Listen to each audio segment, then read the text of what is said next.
Hey, thanks for clicking on the video. Today we're continuing our best of series, with this video focusing on all of the exotics that came from exotic missions. Across Destiny 2's history, there have been 12 missions with some very meta-defining rewards. And with Edge of Fate's portal bringing back nearly all of them, I thought there isn't a better time to discuss which ones are truly the best. Now for this list, we'll be analyzing these weapons under an end-game PvE lens, as well as their overall impact on the game. So to be considered good in my book, it has to perform well in things like Grandmaster Nightfalls, dungeons, or raids, and/or have been used for world's first races and end-game challenges. Mainly, we're just excluding PvP. And if on this list you don't find your favorite exotic, that's not because it's bad or I don't like it, it's because I'm looking at it from a specific perspective. Now, with that said, before we begin the list, if you enjoy this type of content, a subscription would be greatly appreciated. But now, starting with what I believe to be number 5 on this list, we have Vexcalibur. Now, before you think I'm crazy, not a lot of these exotics are that great outside of the top 3, which are in a complete league of their own. Excalibur here, though, is actually pretty good after I analyzed it. This Void exotic glaive came from the Avalon exotic mission back during Season of Defiance. When this exotic released, it was pretty much only used within that exotic mission to get all the secrets thanks to this unique security clearance thing on it. As for its gameplay usage since then, well, it's been pretty unpopular. But I do think it deserves a spot on this list due to its objective potency. This glaive's whole gimmick is that we generate void overshields while guarding, and with some recent buffs to void overshields, glaives in general, as well as this exotic itself, it's actually quite good. The ability to give yourself void overshields on demand and then easily refresh those overshields by getting melee kills while simultaneously buffing melee damage is pretty potent in the current sandbox. And if we were to take a quick look at the future, glaive melees are getting access to all melee damage scalers, which could lead to some very juicy combinations with things like offensive bulwark, just to name one. Now, looking at what really makes a weapon good in the eyes of the community at large and me, this one falls short of unanimous praise. It's not going to be used to do raid or dungeon boss damage, and the most you'll really see it is inside of the more run and gun end-game activities. But even being less popular, it's fun and effective enough for those that do use it to be considered better than most other exotics in this category.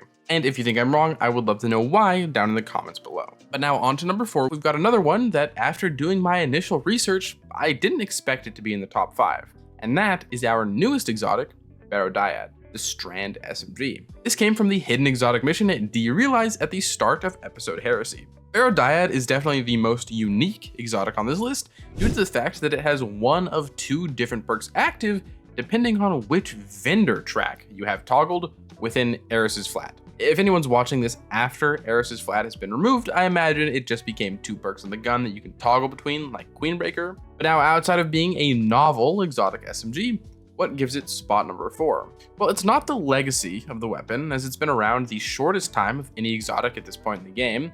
It's here because it's just quite potent. For the average run and gun in-game activity, just like Excalibur, you can use either form of Barodiad and perform well. The secrets you get deal great damage, and its exotic intrinsic buffs make it a fine mobbing machine. But where things get particularly interesting is when using the Taken Ambition variant. Its single target damage is pretty competitive where primary ammo is concerned. You can also pair this SMG with the exotic Peacekeepers for some massive damage increases. If you're partial to using strand weaponry, Barodiad is a premier option, very reminiscent of Quicksilver when that first released. You can fit Barodiad into a plethora of builds that are very strong, but its base form is also strong enough to handle many different combat encounters on its own.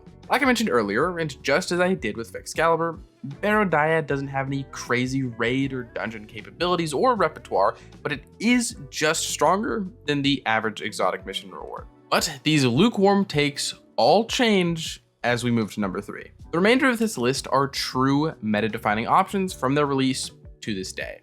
And number 3, which it was extremely hard to put these in order, is Whisper of the Worm. This solar heavy sniper was released back in year 1 during the Warmind expansion in the Whisper mission. Although you could also say it was released all the way back in 2014 as the Black Spindle. But since its Destiny 2 release, we lost its mission, then that mission came back and brought with it a buff in the form of making Whisper craftable. As for its potency over the last 7 years, it's really fluctuated. from being the best DPS option with infinite ammo to becoming borderline unusable, being buffed a bit but not existing in a good sandbox, to being buffed further and just shy of being a top tier option. As it stands in current day, it's just a slightly worse Queenbreaker in most cases. But with a high skill gap, it really is only considered for optimal raid and dungeon settings where hitting crits is easy. But if this list existed only to analyze the current sandbox, Whisper wouldn't be where it is. I have mentioned a bunch that this list also includes the legacy of these weapons, and Whisper has a gilded one. From its release, the next raid, being Last Wish, it was used against 3 of the bosses there to take home the world's first belt. And after Last Wish, we got Scourge of the Past, where Whisper was once again the best DPS option in the game. But then after 2 dominant showcases, it got axed, losing its infinite ammo and being replaced by simply reloading the weapon, alongside sandboxes that began to favor GLs, rockets, and special snipers. Whisper has yet to take home another world's first since, but with that said, it hasn't remained a poor option. A common witness strategy pre-Queenbreaker was to use Whisper for a 1 phase. Whisper also saw some success during Pantheon, and during especially favorable artifacts, you would even see it be used for things like GMs. Whisper the Worm once ruled Destiny 2, and while it hibernated, it was always 1 buff away from returning to the top. But the memories lots of us have with it, the community reverie it receives, and its objective potency comfortably puts it at spot number 3 on this list. And then taking a quick detour before finishing with spot 1 and 2, we have an honorable mention. A weapon that I believed to be very close in contention with Vexcalibur and Barodiad, and that was Slayer's Fang. It hasn't been around for very long, and it definitely isn't shaping any metas, but I believe it's pretty good. Good enough for an argument to be made for it, but in my analysis, it just came up short of making the top 5. So if you're a Slayer's Fang fan out there, I apologize. But now, moving on to spot number 2, we have another classic. We have Outbreak Perfected. This exotic kinetic pulse rifle released back in 2016 for Destiny 1 and returned to Destiny 2 with the 0 Hour mission during Season of the Drifter. Then, just like Whisper, 0 Hour got vaulted and just recently returned to the game, bringing a crafted variant of Outbreak with it. Since its initial release in Destiny 2, Outbreak has been good to say the least. Repeating a story you might have heard, it was used to win the world's first race that came just after its release, that being Crown of Sorrow. Within the raid, it was used for boss damage, and that's what Outbreak is most known for.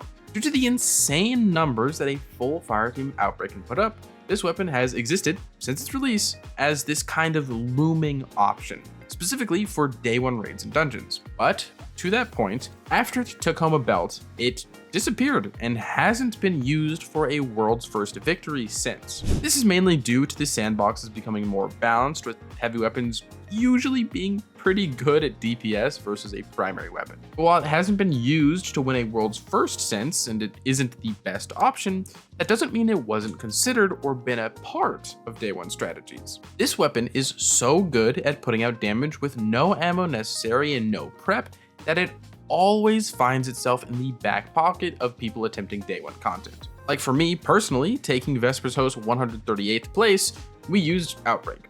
We had it ready for Sundered Doctrine, and we'll have it ready for the next raid. It isn't meta or the best by any means, but it's always ready and always reliable. But that's just one portion of the endgame. When it comes to the more casual activities, Outbreak can cook. During episode Echoes with Anti-Barrier Pulse Rifle, Outbreak was the #1 gun across the endgame. In a fireteam, it ate up champs and bosses with ease, and even today, without an amazing artifact, it's still a decent option, especially for the more patient players. It also does just feel really good, and those exotic primary bonuses let it perform regardless of the activity. And with everything I've just said, it's very worthy of the number 2 spot on today's list. And then for number 1, we have a weapon so good that it's become the best despite only being here a year, and that's Choir of One. This special ammo Void Auto Rifle dropped alongside the Encore Exotic mission during episode Echoes. I make no exaggeration when I say Choir of One is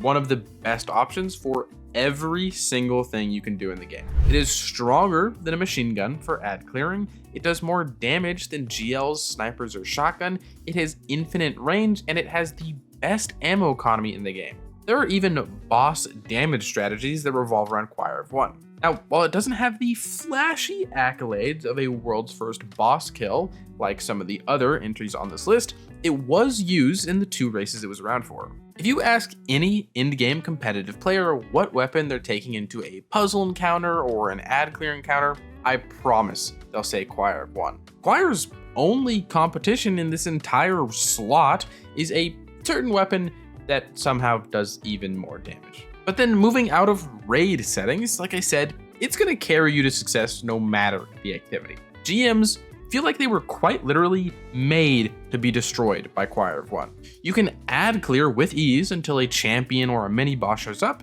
and then you don't even need to swap weapons. You just stun it and you nuke it. Every enemy type, every combat setting falls at Choir's feet. If there was a single weapon I wanted to bring with me into an unknown activity, it's this one. And because of that unparalleled versatility and top tier efficacy, it, in my opinion, is the best exotic that drops from an exotic mission. It doesn't have a long, expansive legacy, but for the short duration it's been here, it has left its mark, and it's going to continue to do so until Bungie does something to it. And with that, thank you for watching. If you want to support me, support the channel, a like, a comment, a subscription goes a very long way. You can also join the Discord, which lets me know that you want to engage with the community further. If you want to support me, support the channel, but you can't think of a comment down below exotic mission. And with that, as usual, I hope you are having a great day, and I hope to see you around.